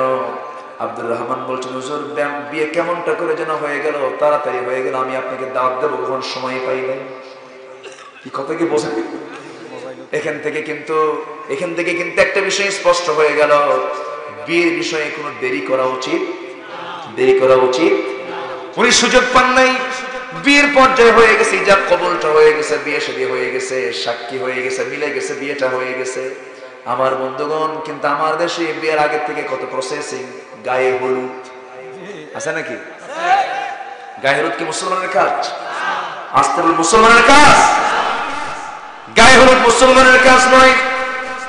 গায়ে হলুদ অনুষ্ঠান দিয়া আগের দিনই চলে যায়, তাও ইমামের কাছে, বিয়ের কাছে গিয়া সালাম দিয়ে গালের মধ্যে একটা হলুদ লাগায় দেয়। এই সমস্ত নষ্টামি দুষ্টামি গুলো মুসলমানদের মধ্যে থাকতে পারে? এগুলো করা যাবে না, এগুলো করা উচিত নয়। আমার রাসূল বলছেন, আব্দুর রহমান বিয়ে তো করে নিয়েছ, বউকে টাকা পয়সা দিয়েছো নাকি? বউকে মহারণা দিয়েছো নাকি? এবার তিনি বলছেন, ইয়া রাসূলুল্লাহ, আমি ব্যবসা করেছি, কয়েক রতি সোনা কামাই করেছি, সেই কয়েক রতি সোনা দিয়ে আমি আমার বউকে আমার ঘরে এনেছি। রাসূল বলছেন, আল্লাহ আমার আব্দুর রহমান যে ব্যবসা শুরু করেছে, এই মদিনার সবচেয়ে বড় ব্যবসায়ী তুমি তাকে বানাইয়া দাও। নবীর দোয়া কি মিস হয় নাকি? আল্লাহ। এই আব্দুর রহমান বদরের যুদ্ধে অংশগ্রহণ করেছিলেন, বদরি সাহাবী তিনি ছিলেন। 313 জনের মধ্যে তিনি একজন ছিলেন। যখন তিনি মারা যান, এত পরিমাণ সম্পত্তি রেখে যান যে তার সম্পত্তিগুলো সন্তানদের মধ্যে বন্টন করতে গিয়া সোনাগুলো ভাগ করতে হয়। সোনাগুলো ভাগ করার সময় কোদাল মেরে সোনাগুলো ভাগ করতে হয়েছে। কুড়াল দিয়ে কেটে সোনাগুলোকে ভাগ করা লেগেছে। আল্লাহ পাক তাকে প্রচুর পরিমাণ সম্পদ দিয়েছেন, সেই সম্পদ খরচ করেছেন কার পথে? আসতে বলবেন না, কার পথে? আল্লাহর পথে। কষ্ট করলে পুরস্কার কে দেন? আল্লাহ দিয়ে দেন। কার মহব্বতে? নবীর মহব্বতে, রাসূলের মহব্বতে আমরা দাঁড়িয়ে রাখবো। দাঁড়িয়ে রাখলে সার্বক্ষণিক সওয়াব কে দিবেন? আল্লাহ দিবেন। আমার দেশে দাড়িওয়ালা মুসলমান বেশি না দাড়ি ছাড়া মুসলমান বেশি? এটা কেমন কথা? কোন নবী কি দাড়ি ছাড়া ছিলেন? সব নবী ছিলেন দাড়িওয়ালা। আমরা দাড়িওয়ালা হয়ে যাব। হামিদুল ভাই কষ্ট পেলেন না তো? আবার দাড়িওয়ালা হতে হবে। আপনি বিয়ে শাদী করছেন তো? তাহলে তো দাড়ি রাখতে আপত্তি নেই। জি, আবার এই দেশে কিন্তু একটা ট্র্যাডিশন চালু আছে, সেটা হলো বিয়ের আগে দাড়ি রাখা যাবে না। এটা আছে নাকি? এটা মানে সুন্নতে মুআক্কাদা, এরকম কিছু আছে। দাড়িওয়ালা ছিলেন মুহাম্মদ সাল্লাল্লাহু আলাইহি ওয়াসাল্লাম। আমরা সবাই দাড়িওয়ালা হয়ে যাব, জোরে বলি ইনশাআল্লাহ। দাড়ি কাটা ছাটা দুটোই হারাম। দাড়ি যে রাখবে না সে একটা ওয়াজিবকে লঙ্ঘন করলো। দাড়ি যে কেটে ফেললো সে যে একটা ওয়াজিবকে লঙ্ঘন করলো। দাড়ি রাখা হচ্ছে ওয়াজিব। দাড়ি রাখা কি ওয়াজিব, সুন্নাত না, ওটা ওয়াজিব, যেটা ফরজের কাছাকাছি, প্রায় ফরজ। এই জন্য দাড়ির ব্যাপারে আমরা একটু সজাগ থাকবো, জোরে বলি ইনশাআল্লাহ। কষ্ট দিলাম মনে হয় আপনাদের। দাড়ি রাখলে অনেক কিছু করা যায় না। দাড়ি রেখে মাথায় টুপি দিয়ে যদি কোনো বেগানা নারীর দিকে চায় থাকেন, ও কামনা করে না যে ওই দাড়িওয়ালা আমার দিকে চায় থাকে, বারবার চেয়ে থাকলে তখন ও বলবে কি হুজুর রে, এত বড় দাড়ি তুই আমার দিকে চায় থাকে। কি কথা কি বোঝা গেল? দাড়ি কিন্তু ইমানের পাহারা দেয়। দাড়ি নিয়ে কিন্তু অনেক কাজ করা যায় না, ঠিক আছে না? আমরা দাড়িওয়ালা হবো, জোরে বলি ইনশাআল্লাহ। যুবকরা দাড়ি রাখতে হবে, মাথার চুল রাসূলের মতো রাখতে হবে, ছোট ছোট করে অথবা বড় একদম ঝাঁকড়ানো, আপনি ঘাড় পর্যন্ত দিয়ে দেন, আপত্তি নেই। কিন্তু এখনকার চুলগুলো দেখছেন, এখনকার চুলগুলো দুই দিকে নাই, পিছনেও নাই, মানে দুই দিকে চামড়া বের করা, পিছনেও চামড়া বের করা, মাঝখানে মাথার উপরে গোল কইরা বাটি থুইয়া বাটি কাটি আছে না? তাই বলেন তো, কি যে ডিজাইন। যখন বলা হয় যুবক তুমি এটা কোন ডিজাইন মেনেছো, বলে যে হুজুর বুঝবেন না, এটা আমরা আধুনিক ভার্সন। কে? এটা ইউরোপ থেকে এসেছে। কার? এটা আমেরিকা থেকে এসেছে। কার? আমেরিকার মেসি, আর্জেন্টিনা। তুমি কে?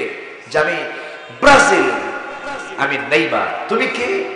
আমি কি? আমি নিজেও জানি না। এরকম তালে ঝোঁকে এগুলো পড়ে, এগুলো পড়া যাবে না, এগুলো ডিজাইন মানা যাবে না। আমরা ডিজাইন মানবো মুহাম্মদ সাল্লাল্লাহু আলাইহি ওয়াসাল্লাম। কষ্ট হচ্ছে আপনাদের? তো আবু তালিব কিন্তু রাসূলের ভালোবাসা নিয়েছেন, তিনি ভালোবেসেছেন, কিন্তু তার আনুগত্য করেন। এই জন্য তিনি জান্নাতি না জাহান্নামী? বলেন জান্নাতি না জাহান্নামী? আল্লাহ পাক এই আয়াতে বলছেন ভালোবাসতেন, আনুগত্য করতে, আনুগত্য করতে বলছেন। আবু তালিব ভালোবেসেছেন বটে, ভালোবেসে লাভ হয় নাই, কারণ ভালোবাসা পরে আসবে, আনুগত্যটা আগে আসবে। আবু তালিব মারা যাচ্ছিলেন, মুমূর্ষ অবস্থায় যখন মরে যাবেন, মুমূর্ষ অবস্থায় কাতরাচ্ছেন, নবীজি তার ঘরের মধ্যে ঢুকে বলছেন চাচা, জীবনে কোনোদিন একটা বারের জন্য আপনাকে জোর করে বলেনি আপনি কালিমা পড়েন, কিন্তু আমি আপনাকে আজকে অনুরোধ করে বলছি, আপনি আমার জন্য যা করেছেন, জন্মের পূর্বে মা হারানো, জন্মের পরপরই বাবা হারিয়েছি, জন্মের 8 বছরে দাদাকে হারিয়েছি, সেই ছোট্টবেলা থেকে আপনি আমাকে ভাষা, ব্যবসা সব শিখিয়ে দিয়েছেন, বিয়েটা করায় দিয়েছেন, এত সুন্দর সময় আপনার সঙ্গে পার করলাম, আপনি আমার জন্য জেল পর্যন্ত খাটলেন। ও চাচা, আপনি একটাবারের জন্য কালিমার ঘোষণা দিয়ে দেন, আপনি একটাবার বলুন, শুধু বলুন লা ইলাহা ইল্লাল্লাহ, আমি আপনার জন্য বেহেশতের জামিন হয়ে যাব। আবু তালেব বলছেন মুহাম্মদ রে, আমি তোকে ভালোবাসলাম কিন্তু আনুগত্য করতে পারলাম না, আমি তো আমার 2 সন্তানকেও দিয়ে দিয়েছি, জাফরকে দিলাম, আলীকেও দিয়ে দিলাম। রাসূল বললেন চাচা, জাফর যাবে জাফরের কবরে, আলী যাবে আলীর কবরে, আমি যাব আমার কবরে। আপনি আপনার কবরের আমলনামা না নিয়ে গেলে কোনো লাভ হবে না। আবু তালেব চুপ মেরে আছেন, আল্লাহর সঙ্গে সঙ্গে নাযিল করে দিলেন। আমার নবীজি ওই সময় দরদ মাখা মুখ নিয়ে, দরদ মাখা হাত নিয়ে, নবীজি তার মাথা থেকে পা পর্যন্ত হাতের ছোঁয়া দিয়া একদম পা পর্যন্ত নিয়ে আসলেন। নবীর হাতের বরকত আছে না নাই? নবীর হাতের বরকতে জাহান্নামীদের মধ্যে সবচেয়ে কম শাস্তি হবে এই আবু তালেবের। গায়ে কোনো আগুন লাগবে না, মাথায় কোনো আগুন লাগবে না, সব জায়গায় নবীজি তার হাতের ছোঁয়া দিয়ে দিয়েছেন। কিন্তু পায়ের তালুর দিকে যখন যেতে নিয়েছেন, সেই সময় আল্লাহ পাক তাকে মানা করে দিলেন। আল্লাহ পাক এই আবু তালেবের শাস্তি জাহান্নামীদের মধ্যে সবচেয়ে কম দিবেন, কারণ আমার নবীজি তাকে এত পরিমাণ ভালোবেসেছেন এবং তার জীবনে সহযোগিতা করেছেন। কিন্তু জাহান্নামী সে ঠিকই হয়ে যাবে, কারণ তার মধ্যে আনুগত্য নাই। 2 পায়ে জাহান্নামের 2টা জুতা পরিধান করে দেওয়া হবে, আগুনওয়ালা জুতা। সেই জুতা সে আগুনের দাহ্য সহ্য করতে না পেরে, সে আগুনের তাপটা মাথায় ব্রেন পর্যন্ত হিট করবে, টকবক করবে মাথার ব্রেন। বলা হবে আবু তালেব তোমার শাস্তি কেমন হচ্ছে, সঙ্গে সঙ্গে ওই আবু তালেব বলে ফেলবে জাহান্নামীদের মধ্যে সবচেয়ে বেশি শাস্তি আমার হচ্ছে। আমার বন্ধুগণ সেই জাহান্নাম সবার সামনে আছে না নাই? আসতে বলবেন না আছে না নাই? আছে। আবু তালেব মারা গেলেন। আবু তালেব মারা যাওয়ার 3 দিনও যায় নাই। 3 দিনের মাথায় হঠাৎ করে খাদিজা বিনতে খুয়াইলিদ, নবীজির সবচেয়ে কাছের স্ত্রী, প্রথম স্ত্রী, আমার নবীর সামনে আস্তে করে দাঁড়িয়ে বলছেন, ইয়া রাসূলুল্লাহ, আমার শরীরটাও খারাপ, আমি মনে হয় বাঁচবো না, আপনি আমারে মাফ করে দিয়েন। আমার নবীজি এই কথা শোনা মাত্রই বলে ফেললেন, খাদিজা আমার চাচাকে হারালাম, তুমি আমাকে কি বলো? এবার তিনি বলছেন, ইয়া রাসূলুল্লাহ, আমার শরীর ভালো না, আমি যদি দুনিয়া থেকে বিদায় হয়ে যাই, আমি আপনাকে কিছু ওসিয়ত করে যাব, আপনি কি আমার কথাগুলো শুনবেন নাকি?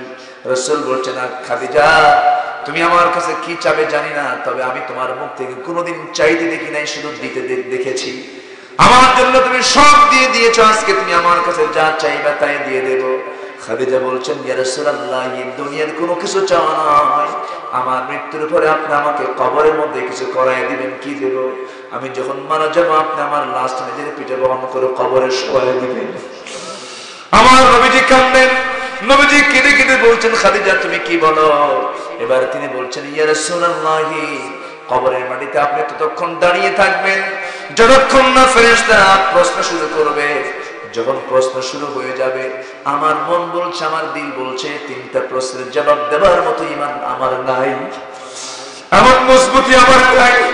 আপনি আমার এই 3টি প্রশ্নের জবাবটা দিয়ে দিবেন। আমার নবীজি খাদিজাকে বলছেন, খাদিজা চিন্তা করো না, তুমি আমাকে বলে দিয়েছো, আমি তোমার কোনোদিন কোনো কিছু তেমন কিছু করতে পারি নাই, তুমি আমাকে তোমার সবকিছু উজাড় করে দিয়েছো। খাদিজা আজকে যখন তুমি আমাকে বলতে বলেছো, ঠিক আছে, আমি তোমার এই 3টা ওসিয়ত পূরণ করে দেব। খাদিজা দুনিয়া থেকে বিদায় নিলেন। বিদায় নেওয়ার আগে বললেন, ইয়া রাসূলুল্লাহ, আমার 4টা মেয়ে, আমার 3টা ছেলে ছিল, আমি সন্তান 3টা কি 4টা মেয়েকে আপনার কাছে রেখে গেলাম। ওই যে খাদিজা দুনিয়া থেকে বিদায় নিয়েছেন, আমার নবীজি এমন কোন দিন নাই যে দোয়ার মধ্যে খাদিজার নামটা বাদ পড়েছে। খাদিজাকে কখনো ভুলেন নাই। সেই খাদিজার লাশটা নিয়ে কবরের দিকে চলে যান, কবরে শোয়া দেন। আমার নবীজি কবরে দাঁড়ানো আছেন। এমন সময় জিবরাইল আমিন বলছেন, ইয়া রাসূলুল্লাহ, আপনি কবরে কেন দাঁড়ানো? আমার নবীজি কাঁদতে কাঁদতে বেসামাল হয়ে যাচ্ছেন। আমার রাসূল বলছেন, জিবরাইল 3টা প্রশ্নের জবাব আমি তার হয়ে দিয়ে দেব। জিবরাইল বলছেন, ইয়া রাসূলুল্লাহ, আপনি কার জবাব দেওয়ার জন্য এখানে দাঁড়ানো? খাদিজাকে, যে খাদিজাকে আল্লাহ নিজে সালাম দেন, সেই খাদিজাকে তার 3টি প্রশ্নের জবাব দেওয়ার জন্য আজকে আল্লাহ নিজেই যথেষ্ট হয়ে গেছে। জোরে বলুন না ভাই সুবহানাল্লাহ, আরো জোরে সুবহানাল্লাহ। আমার নবীজি খাদিজাকে বিদায় দিয়ে দিলেন। খাদিজা বিদায় নিলেন। আমার নবীজি সেই জায়গা থেকে আসলেন। এমন কোন দিন নাই যেদিন খাদিজার দোয়াটা বাদ পড়েছে। সেই খাদিজা রাসূলকে এত পরিমাণ ভালোবেসেছেন। বিয়ে হলো 40 বছরে খাদিজা, নবীজির বয়স তখন 25 বছর। খাদিজাকে অনেকে বুড়ি বলেন, এটা ভুল কথা বলা যাবে না। খাদিজাকে অনেকে এরকম করে, অনেকে বলেন ইনটেক ছিলেন না, তিনি বুড়ি ছিলেন, তিনি পৌড়া ছিলেন, এমন করে কথা বলাটা আদবের খেলাফ, এটা বলা যাবে না। কারণ খাদিজাকে আল্লাহ পাক পৃথিবীতে পাঠিয়েছেন নবীর বউ করে। জোরে কোন সুবহানাল্লাহ। এত বড় সম্মান আল্লাহ খাদিজাকে দিয়েছিলেন। সব সন্তান সব কার পেটে? বলেন কার পেটে? খাদিজার পেটেই নিয়েছেন, সবগুলো সন্তান দিয়েছেন আল্লাহ পাক। এই খাদিজাকে আল্লাহ পাক খুব ভালোবেসেছেন, রাসূল তাকে খুব ভালোবেসেছেন। যখন তিনি নবুয়ত পাবেন ভাব সময় যখন হয়ে গেছে, সবচেয়ে কঠিন দুঃসময়ে সান্ত্বনার বাণী যিনি দিয়েছেন তিনি হচ্ছেন খাদিজা। রাসূলকে সান্ত্বনার বাণী দিয়েছেন, লাকাদ খাশিতু আলা নাফসি জাম্মিলুনি জাম্মিলুনি। সেই জাবরের নূর থেকে নেমে আসলেন। নেমে এসে বলছেন, খাদিজা আমার মন বলছে আমি বাঁচব না, আমি মরে যাব, আমার কোনো ক্ষতি হয়ে যাচ্ছে মনে হয়। খাদিজা বলছেন, আমার স্বামী গো, আল্লাহর কসম করে বলি, পৃথিবীর কোন শক্তি আপনার কোনোদিন কেউ ক্ষতি করতে পারবে না। কেন পারবে না? আপনি কাউকে ঠকান না, আপনি কাউকে গালি দেন না, আপনি আমাদের খেয়ানত করেন না, আপনি কারো বিরুদ্ধে কোনো অত্যাচার করেন না, আপনার ক্ষতি কেউ করতে পারে না। আমার নবীজি তার সান্ত্বনা পেলেন। আমার নবীজির নবুয়তটা পেয়ে নবীজি কোরআন নিয়ে প্রথম দাওয়াত দিয়েছেন কাকে? আসতে বলবেন না কাকে? খাদিজাকে দাওয়াত দিয়েছেন। খাদিজার সঙ্গে সঙ্গে আমার নবীজির দাওয়াত পেয়ে বলছেন, আপনি আমার স্বামী হলেও আমি নিশ্চিত করে বলতে পারি আপনার যে চরিত্র এটাই হলো নবী রাসূলদের চরিত্র। যেরকম সুবহানাল্লাহ। খাদিজা ইসলাম কবুল করে নিলেন। এই খাদিজা নবীর হাতে সব সম্পত্তি তুলে দিয়েছিলেন বিয়ের পরই। যখন বিয়েটা হবে, যখন বিয়েটার প্রস্তাব দিয়েছেন, রাসূল দিয়েছেন না খাদিজা দিয়েছেন? আসতে বলেন কেন ভাই? কে প্রস্তাবটা দিয়েছেন? খাদিজা নিজেই প্রস্তাব দিয়েছেন। নবীজি প্রস্তাব শুনে নিজেই তিনি কোনো সিদ্ধান্ত না নিয়ে চাচাকে বললেন। চাচা বললেন, শোনো, মুহাম্মদ বিন আব্দুল্লাহ আমার জানা মতে খুয়াইলিদের কন্যা খাদিজার মতো পুত পবিত্রা আর সুন্দরী গুণবতী নারী মক্কা নগরীতে একটাও নাই। যেরকম আল্লাহু আকবার। বিয়ে হয়ে গেল। বিয়ে হওয়ার পরই মক্কার ধনীরা, মক্কার সমস্ত ধনাঢ্য লোকেরা এক জায়গায় হয়ে বলল, হায় রে হায়, খাদিজা কাম পায় নাই, কাজ পায় নাই, একজন গরিব লোককে স্বামী হিসেবে গ্রহণ করলো, টাকা নাই, পয়সা নাই। এমন কথা খাদিজার কানকে যখন ভারী করে দিল, এমন সময় সব ধনীদেরকে এক জায়গায় করলেন। ধনী খাদিজা রাদিয়াল্লাহু তাআলা আনহা, ধনীর সঙ্গে ধনীর সম্পর্ক আছে না নাই? সব ধনীকে ডাকলেন, ডেকে বললেন, ও ধনকবিরা, ও ধনী মক্কার ধনাঢ্য লোকেরা, আমার স্বামীর ব্যাপারে তোমরা কি অভিযোগ করছো জানি না। আমার স্বামীর সম্পর্কে আমি 4টা প্রশ্ন করব। 1 নম্বর প্রশ্ন হলো, আমার স্বামীর চরিত্রটা কেমন? সবাই বলল, সবচেয়ে সুন্দর চরিত্র, এমন সুন্দর মানুষ আমরা মক্কায় দেখি নাই। যেরকম সুবহানাল্লাহ। নাম্বার 2, আমার স্বামীর চেহারা কেমন? সবাই বলল, এই দুনিয়া জুড়ে যত মানুষ দেখেছি আমরা, মুহাম্মদের মতো সুন্দর চেহারার মানুষ একটাও নাই। যেরকম সুবহানাল্লাহ। নাম্বার 3 প্রশ্ন হলো, আমার স্বামী বংশটা কেমন? সবাই বলে দিল, তোমার স্বামীর মতো মুহাম্মদ আব্দুল্লাহর মতো শ্রেষ্ঠ বংশ কুরাইশ বংশে মক্কা নগরীতে একটাও নাই। এবার তিনি বলছেন, নাম্বার 4 প্রশ্ন হলো, আমার স্বামীর টাকা পয়সা কেমন? সব হাত ডাক ছেড়ে দিয়ে বলছে, এই জন্য তো না করছি, টাকা নাই, পয়সা নাই, কি দরকার ছিল? এবার তিনি মুসকি হাসি মেরে বললেন, শোনো ধনীরা, জেনে রেখে দিই, আমার স্বামীর আসল গুণ চরিত্র সুন্দর, আমার স্বামীর গুরুত্বপূর্ণ গুণ চেহারা সুন্দর, আমার স্বামীর বংশটাও সুন্দর, শুধু টাকা পয়সা নাই। জন্মের আগে বাপ, জন্মের পরে মা, জন্মের 8 বছরে দাদা চলে গেলে সম্পদ রাখবে কে, টিকাবে কে? আমার স্বামীর যেহেতু একটা দিক খাটো আছে, 3টা দিক ভালো আছে, এই খাটো দিকটা আমি অপূর্ণ রাখতে চাই না। আমাকে আল্লাহ যে পরিমাণ সম্পদ দিয়েছেন, তোমরা সাক্ষী থাকো, আমার জীবনের স্থাবর অস্থাবর সমস্ত সম্পত্তি আমি আমার স্বামীর হাতে তুলে দিলাম। এখন মক্কা নগরের সবচেয়ে ধনী যুবক হতেছে আমার স্বামী মুহাম্মদ। যেরকম আল্লাহু আকবার, যেরকম আল্লাহু আকবার। আমার ভাইরা, সেই খাদিজা দুনিয়া থেকে বিদায় নিয়েছেন, আমার নবীজির কান্না থামে নাই। মৃত্যুর দিন পর্যন্ত রাসূল তার জন্য কান্নাকাটি করেছেন। কি পরিমাণ ভালোবাসা রাসূলকে তার উপহার দিয়েছেন। সেই রাসূলকে আজকের সমাজে যে সমস্ত কুলাঙ্গাররা বাজে কথা বলে, ওদের সঙ্গে কোনো সম্পর্ক রাখা যাবে না। আসতে বলবেন না, যাবে যাবে না। এবং সেই নবীর উত্তরসূরি হচ্ছেন আলেম ওলামা। সেই নবীর উত্তরসূরি কারা? আলেমদের সম্মান কে দিয়েছেন? আমি তেমন কিছু না। হয়তো ভাবেন যে আমি অনেক বড় মাপের কিছু না, আমি ছোটখাটো আল্লাহর একজন নগণ্য গোলাম, কিছু কথা বলতে আসি, এলেম কালাম তেমন কিছু নাই, শুধু নামটাই আছে, অতটুকু এলেম কালাম নাই। কিন্তু একটা আলেমকে সম্মান করবে, ইমামকে সম্মান করবে। মসজিদের যিনি ইমাম, যে মুসাল্লায়, যে মিম্বারে দাঁড়িয়ে তিনি খুতবা দেন, ভাবতে হবে ওই মিম্বারে দাঁড়িয়ে খুতবা দিয়েছেন মুহাম্মদ সাল্লাল্লাহু আলাইহি ওয়াসাল্লাম। এই সম্মান শ্রদ্ধাটা রাখবেন। কিন্তু আফসোস, সম্মান শ্রদ্ধা থাকতো যদি আমরা 2.5 ঘন্টার ইমাম না হয়ে 24 ঘন্টার ইমাম হতে পারতাম। ঠিক কিনা? আমরা কয় ঘন্টার ইমাম? 2.5 ঘন্টার ইমাম। শুধু নামাজের ইমাম, যিনি নামাজের ইমাম হবেন তিনি সমাজের ইমাম হবেন। যিনি এমন মডেল ছিলেন তিনি হচ্ছেন মুহাম্মদ রাসূলুল্লাহ। এমন নেতৃত্ব যদি চলে আসে, সমাজের সব অশান্তি দূর হয়ে যাবে। এটা কার ওয়াদা? আসতে বলবেন না, কার ওয়াদা? আল্লাহর ওয়াদা।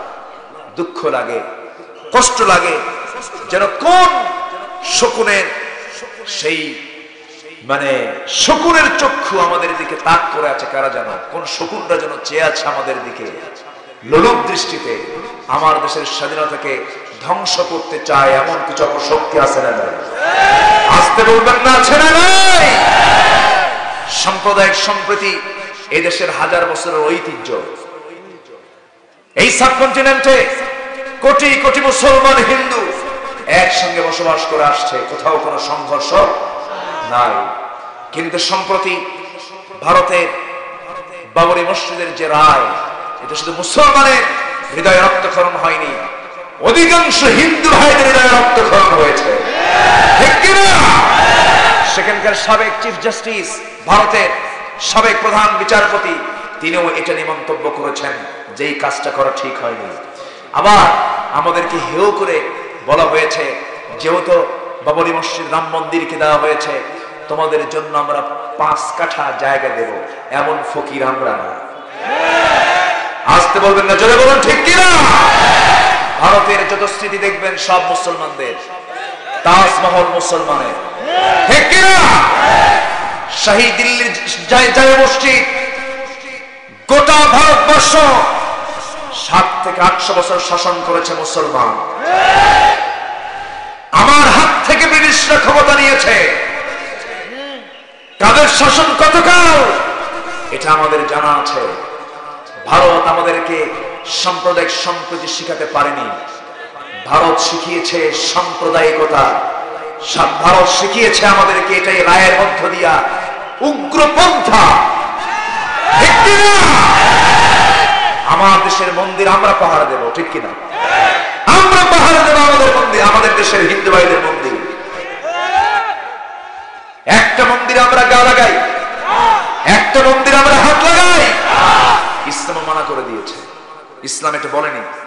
কিন্তু দুঃখ লাগে আজকে সেই বাবরি মসজিদের বিরুদ্ধে আল্লাহর ঘর, আমার বিশ্বাস আল মসজিদ বাইতুল্লাহ, আল্লাহর ঘর যারা ভেঙেছে তারা একদিন টুকরো টুকরো হয়ে যাবে ইনশাআল্লাহ। ঠিক কিনা?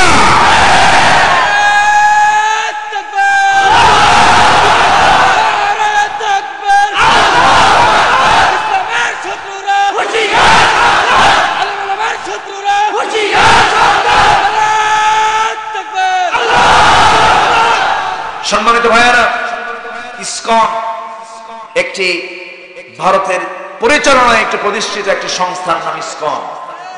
এই ইসকন আপনি ওয়াশ করে বন্ধ করতে পারবেন, আমেরিকাও বন্ধ করতে পারবেন।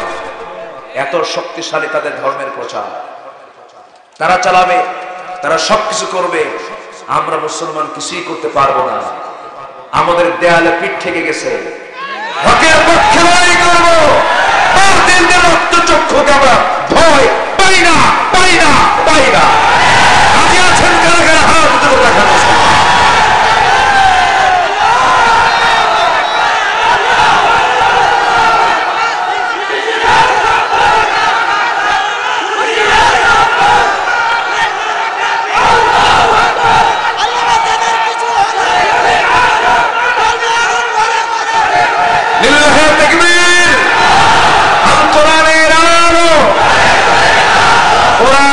যেখানে আলেম ওলামা, যেখানে ইসলাম আছে, যেখানে আল্লাহ কবুল করুন।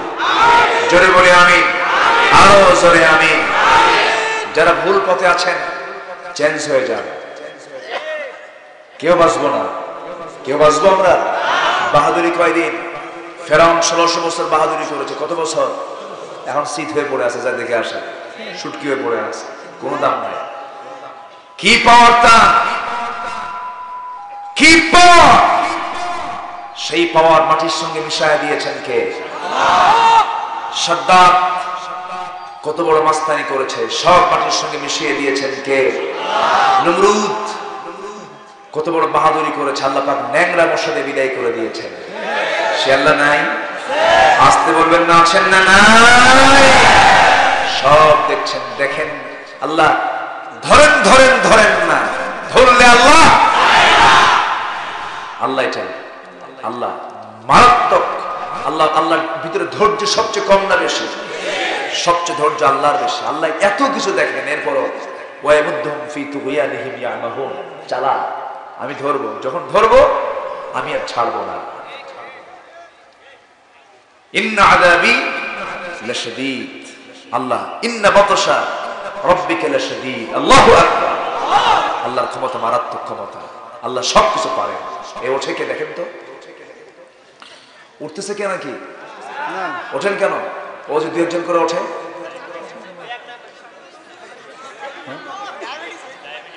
আচ্ছা ডায়াবেটিস তো হতেই পারে। তো ডায়াবেটিস কি, এটা কি বদগুণ, অসুখ? এটা ডায়াবেটিস এটা কার নাই? এদেশের তো অনেকেরই ডায়াবেটিস আছে। ডায়াবেটিস তো এখন মানে একটা ধনী লোকের রোগ এবং জাতীয় রোগ। এক লোক, গ্রামের লোক গেছে শহরে এক অসুস্থ লোককে দেখতে, লোকটার ডায়াবেটিস হয়েছে। কি হয়েছে? ডায়াবেটিস। তো গ্রামের তো চিকন চাকন লোক, শুকনা শাকনা কাজ করে খায়। দেশি মুরগি বেশি ভালো না বোল্ডার মুরগি বেশি ভালো? দেশি। মানুষ দেশি চায় না বোল্ডার চায়? দেখতে সুন্দর কোনটা? ব্রয়লারই তো দেখেন না, রুষ্ট ফুষ্ট, মানে গোটা গায়ে খেলে গোস্ত দেওয়া। এরকম গ্রামের মানুষ কাজ করে খায় শহরের। এরকম একটা অসুস্থ লোককে আত্মীয়কে দেখতে গেছে, যাই দেখে এত সুন্দর হাত পা, ফর্সা মানুষ, অসুস্থ হলো। আর গ্রামের লোকটা ভাবতেছে এই লোকটা অসুস্থ হলো কেন, এত সুন্দর চেহারাটা। তো বলতেছে, ভাইজান শুনলাম অসুস্থ, দেখতে আসলাম, আপনার কি হয়েছে? কি ভাই, আমার ডায়াবেটিস। গ্রামের লোক আর বোঝে না ডায়াবেটিস, মনে মনে কি আল্লাহ আমারও যদি ডায়াবেটিস হতো আমি এরকম চেহারা হতো। কি কথা কি বুঝতেছে? তো বিষয়টা হলো যে ডায়াবেটিস এটা হতেই পারে, রক্তের সুগার বেড়ে যাওয়া। এটাকে নিয়ে অনেকে 50 বছর পর্যন্ত বেঁচে থাকে। মার পেট থেকে অনেকে ডায়াবেটিস নিয়ে আসে। তো এটা নিয়ে বলার কোনো কারণ নাই। অনেকেই অসুস্থ থাকতে পারে, চলে গেলেও চলে যেতে পারেন, যা আমি থাকি নাকি এরকম কিছু? সবাই থাকুন। যদি খুব নিম্নচাপ বেড়ে যায়, নিম্নচাপ যদি খুব বেড়ে যায় আপনি চলে যাবেন, সমস্যা নেই। দয়া করে কেউ ঊর্ধ্ব চাপে যাবেন না। ঊর্ধ্ব চাপ হলো বিড়ি খাওয়া চাপ। এই চাপটা কিন্তু কম না, বুঝলেন? হঠাৎ করে কয়েক বছর আগে এক মুসল আমার সামনে থেকে এক শ্রোতা দাঁড়ায় গেল, বুড়া চাচা। বললাম, চাচা আপনি উঠলেন কেন, বসেন। বাবা মাথায় কাজ করতেছে না। কেন? আপনার ওয়াজ আমার ঢুকতেছে না। কেন? আমার একটু সমস্যা আছে, একটু ঢুকবে, একটু ফ্রেশ করতে হবে, ওয়াশ করতে হবে। কি? বিড়ির টান মারতে হবে। চিন্তা করেন। আমি বললাম বিড়ি টান দিলে, হুজুর বিড়ির টান মারলে ব্রেন ঠিক হয়ে যায়। যেরকম নাউজুবিল্লাহ, এরকম কিছু আছে না? এগুলো করা যাবে না, আমরা টান দেব না, আমার কোনো টানাটানিতে নাই, ঠিক আছে? টান দেব না। জোরে বলি ইনশাআল্লাহ, আর জোরে বলি ইনশাআল্লাহ। আল্লাহ মাফ করবেন না কয়জনকে? বলেন কয়জনকে? এদিকে আনুগত্য হবে কয়জনের? বলেন কয়জনের? একজনকে। আর দ্বিতীয় জন মুহাম্মদ সাল্লাল্লাহু আলাইহি ওয়াসাল্লাম। মা বোনরা আজকের মাহফিলে এসেছেন, মা বোনদের জন্য হালকা কিছু কথা আমি বলতে চাচ্ছি। বলেছি কিছু কথা, যে বলে নেই তা না, বলেছি কিছু কথা। মাদেরকে একটু এক্সট্রা করে অ্যাড করে বলতে চাই। 100 জনে 99 জন নারী হলো জাহান্নামী। 100 জনে, এটা কিন্তু আমার কথা নয়, এটা হাদিস এসেছে। 100 জনে 99 জন জাহান্নামী। কেন জানেন? এর মূল কারণ হলো, অন্যতম কারণ হলো মেয়েদের ভিতরে আছে পর্দাহীনতা। কি বলেন তো? পর্দাহীনতা এবং স্বামীর অকৃতজ্ঞতা। আছে না নাই? আসতে বলবেন না, আছে না নাই? এই বিষয়টা আমার মা একটু খেয়াল করবেন। 100 জনে 99 জনে জাহান্নামে ছিটকে পড়বে। আমার মা আপনাকে কত কঠিন ভাবে আপনাকে চলতে হবে এই চিন্তা মাথায় নিয়ে আপনি চলুন, পর্দা অবলম্বন করুন। পর্দার বিধান কার বিধান? আসতে বলবেন না, কার বিধান? আরে জানাজায় বেশি লোক হলেই কিন্তু জান্নাত পাওয়ার কোনো মাধ্যম এটা নয়।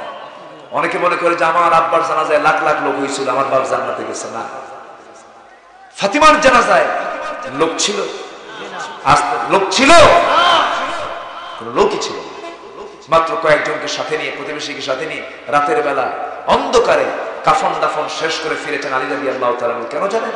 ফাতিমার ওসিয়ত ছিল, দিনের বেলা আমার জানাজা দিলে পরে লক্ষ লক্ষ মুসলমান হাজির হবে, আমার চেহারা না দেখলেও কতটুকু লম্বা চিকন অনুমান করবে, আমার পর্দার খেলাফ হবে।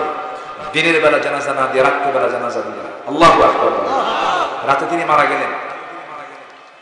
রাতে মারা যাওয়ার সঙ্গে সঙ্গে আবু যার গিফারি তিনি ঘুমের মধ্যে স্বপ্নে দেখতে পেতেছেন রাসূল তার কাছে এসে বলছেন, আবু যর, আমার প্রাণপ্রিয় কলিজার টুকরা ফাতিমা দুনিয়া থেকে বিদায় নিয়েছে।